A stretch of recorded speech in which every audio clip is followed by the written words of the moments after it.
Hello, everyone. Welcome to this fifth episode or fifth session or fifth webinar of design and development of massive open online courses. I am Sanjay Mishra.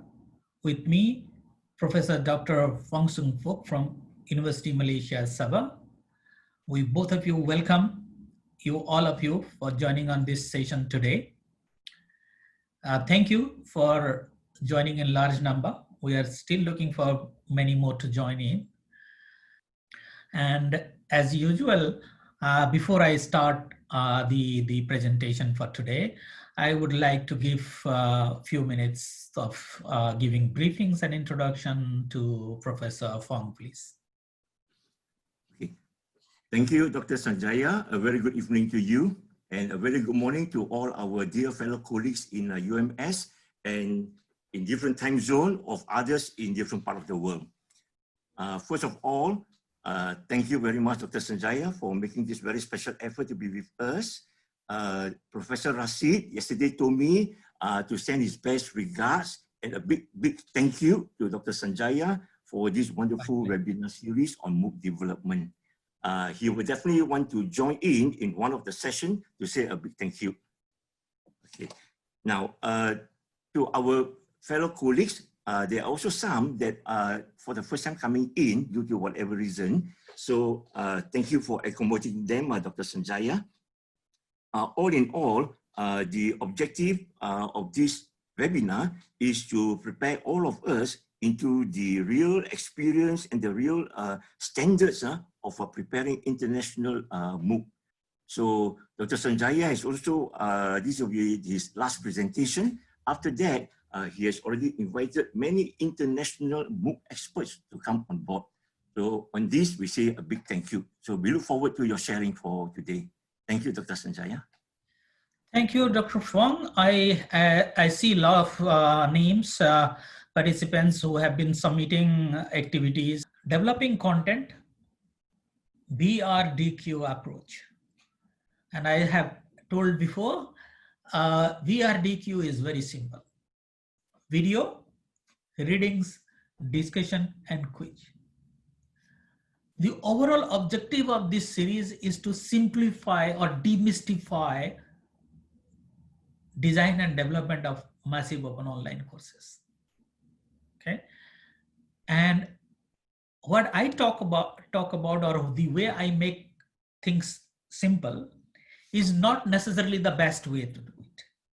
Okay, this is the way I look at things, and I want people to jump into the bandwagon because simplicity makes people interested in something.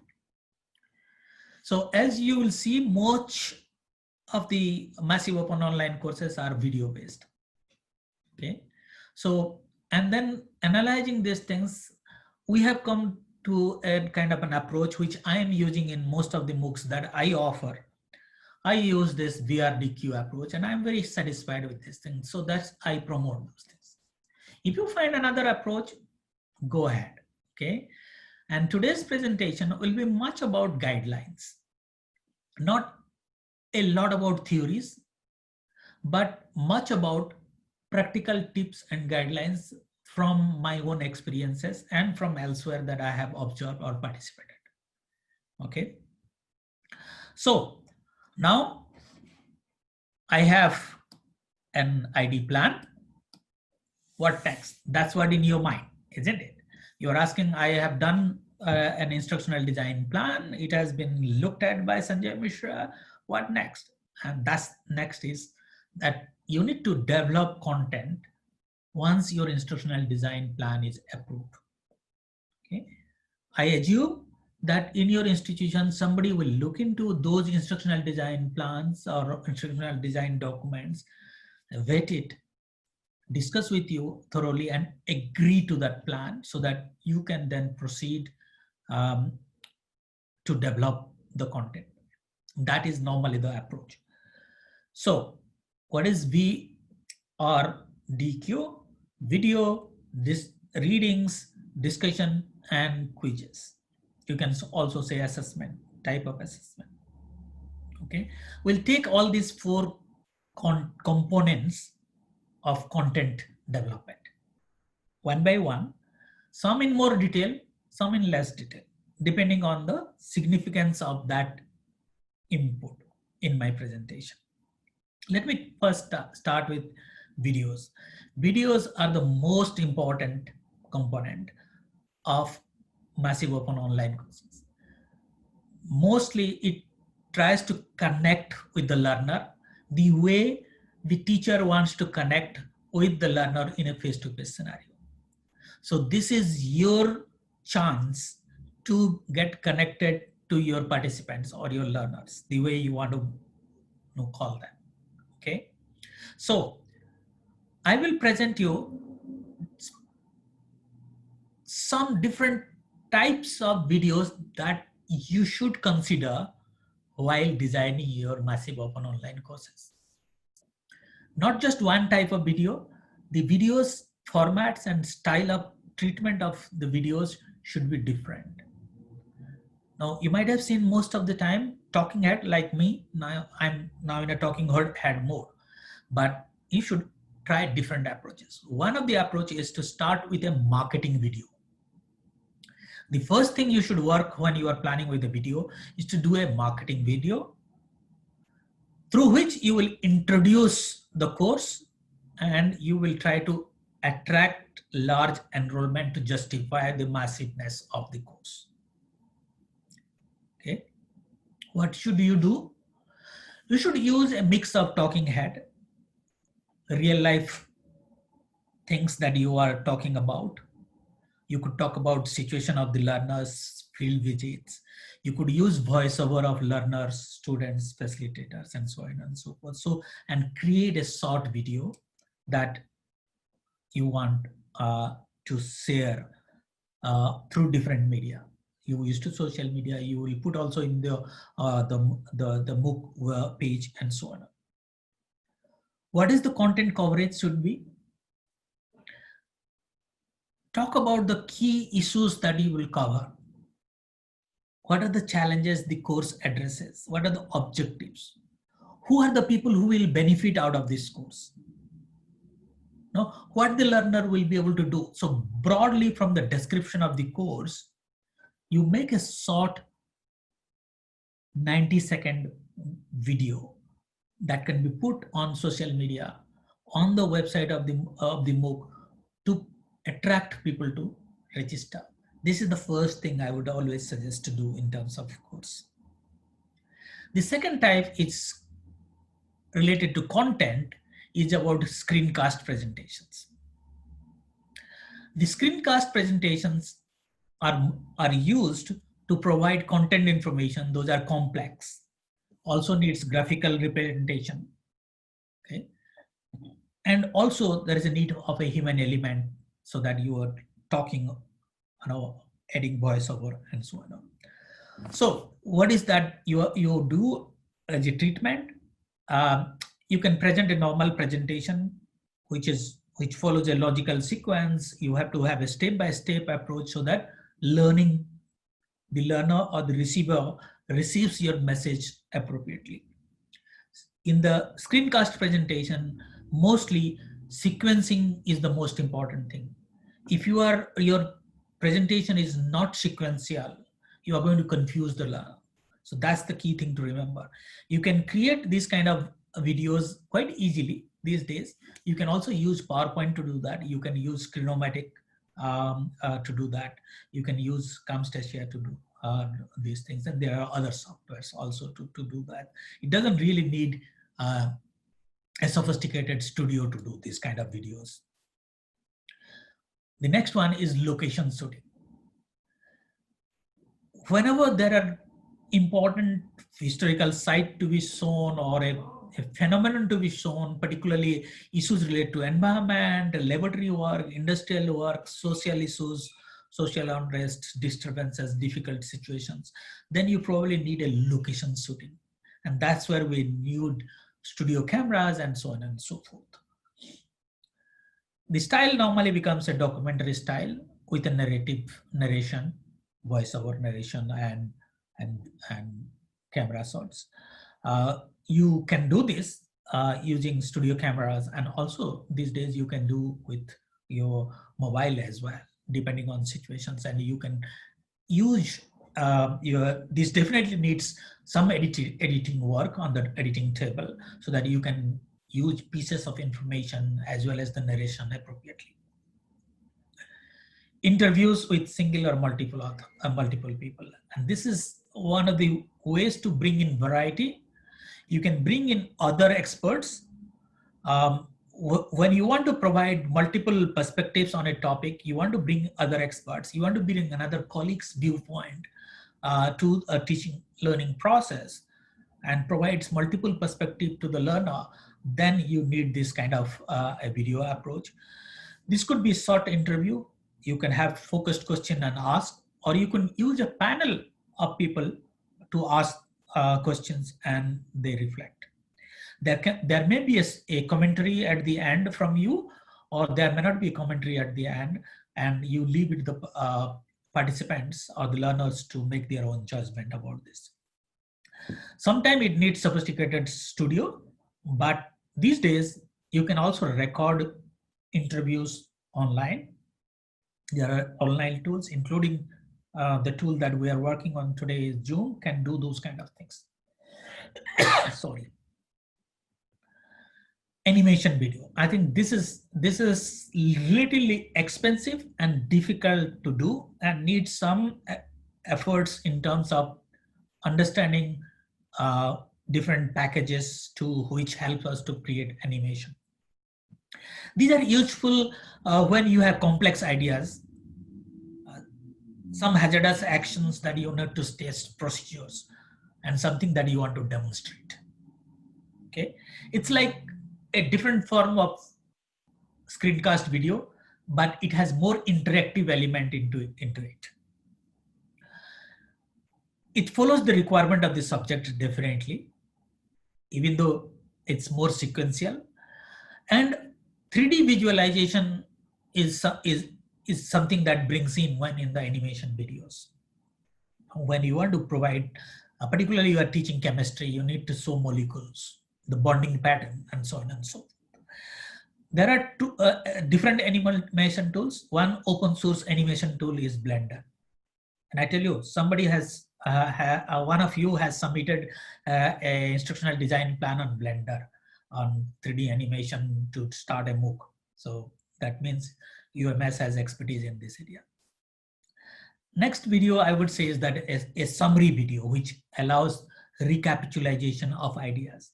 This could be done on a week-wise basis, or we could do at the end of the course that to summarize the whole course. We have used summary video week-wise, so that in summary video we try to bring in what happened the whole week in that course. And this also brings in some good snippets from examples from the learners who have done discussion threads, postings, comments, and activities done by people, so that you can also acknowledge the contribution of the learners, and those kind of things motivates the learners to see that their work getting appreciated in the summary video, so that you build the community and keep the learners engaged in your course. Okay, so what is the high point of the week or the low point of the week? You can provide additional inputs. You might have find challenges. There are some issues might have been missed in your initial videos. You can reflect on those kind of things in the summary video. Okay, normally this is a talking head video, because this is summary video. You can use the studio camera. Sometimes you can also do on a good mobile phone as well. Let me focus on some key guidelines when you do the videos. Keep the videos as short as possible. About 6 to 10 is the normal minutes is the normal practice. Remember, we talked before in one of these sessions previously, is that the attention time of watching videos on MOOCs are normally about 6 minutes. Okay, make as many videos as possible. Don't make 30 minutes video, 1 hour video. Make 10 6-minute videos if you want to have 60 minutes of content to deliver. Use a variety of styles and format. Don't just use a talking head. Each video, try to keep 1 or 2 concepts in the video. Don't have lots of concepts in the videos. If you have less concepts, there is more chances of understanding of that concepts. Quality of production helps, but it's not necessary that it has to be high quality, as long as you can control to have good quality audio. Because if your video has poor quality audio, then it becomes lots of distracting and understanding effects and understanding of the concepts that you want to talk about. Prepare a script. Without a script, I would suggest you should not work, because if you have a script, that script can easily go along with the video for people with disabilities. Okay, you can also separate the audio files and keep it on the site, so that people with low bandwidth can only listen to your talk or what goes on in the video and manage. So you can provide multiple layers, only video or video, only audio, and also the transcript. And that's the normal practice I recommend always. Transcript should be there in each videos. Let me now go to the next. Readings. Readings sometimes has to be bulk reading materials, because your video may not have covered lots of things. So if you have 1 or 2 videos in a week, then definitely you increase the readings, the amount of reading. But if you have more videos, then keep only essential readings per week. That's the kind of things that we would suggest. The reading should not be, lots of reference materials given. No, reference materials should be treated as additional reading. Only essential readings are to be used for quizzes and assessment purposes. Many people are worried about where from I will get these readings. I always suggest that you should get it from open educational resources, or you create your own. When you create your own text materials, put it in as much as conversational style, so that the learner gets engaged in the reading of that materials. Okay, I touched upon this open educational resources, but if you don't get open educational resources, you might like to take copyright permission from the copyright holders. Okay, some of you have also used in your instructional design proprietary textbooks. Okay, I think it is important that if you are using proprietary textbooks, make it very clear in the beginning introduction of the course, on the advertisement of the course, that people have to buy this textbook from the market in order to go through this course. That's a prerequisite information to be given. Next is discussion forum. Some basic guidelines. I think it is very important to remember the purpose. A discussion forum is used to create a community which is involved in engagement, reflection. The purpose is to help the participants to construct their own knowledge by looking into others' ideas. Sharing of knowledge these are some of the key things of why we use discussion forums. If you are using discussion forums, this needs to be clear how many of them we are going to use. These are going to help us in the social presence or teaching presence. You can always demarcate, okay, these are social discussion forums, these are academic discussion forums, or technical discussion forums. Some people have technical issues, so you can clarify those things. You need to clarify whether discussion forum will be treated as assessment or not. If it is, how will you do it? Whether it is just participation, posting some comments, or you are going to use a rubric-based system, whether you are going to use peer assessment of discussion forums. All those things need to be clarified. It's important to, when you are developing discussion questions, I think it's important to look at how can you make the discussion engaging. So you need to use a variety of higher order thinking skills questions, debates. You need to put a controversial topic where people can really debate and discuss. This is sometimes possible mostly in social sciences and may not be possible in sciences as well, but in sciences also, in health sciences, you can bring in a lot of ethics and other issues or medical legal cases as example. I'm talking about this example because I know many of the medical faculty from University of Malaysia Sabah are participating on this. You need to focus on participation. Some people only read and don't do anything. But how can you ensure that everyone participates? And sometimes some people participate and say very good, excellent, nice. How can you come out of those things? You need to think about those things while you are preparing the discussion forum.